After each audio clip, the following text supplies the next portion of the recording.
3 নম্বরে এই যে cos কত হবে এটা 3a তাই না ওকে তাহলে এদিকে হবে cos স্কয়ার a না sorry cos a cos 2a minus sin a sin 2a তাহলে এখানে কি রাখবো না cos এর সূত্রে sin রাখবো না 1 2 হচ্ছে 2a রাখবো না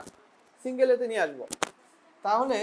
এইবার দেখো এই যে cos 2a থেকে এখন আমরা এখানে যাব দেখছো এই যে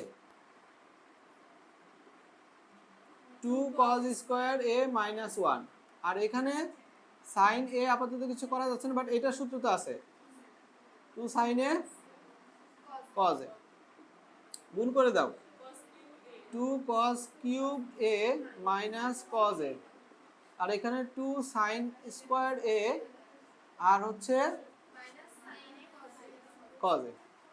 আচ্ছা এবার sin স্কয়ার কে আমরা কি লিখব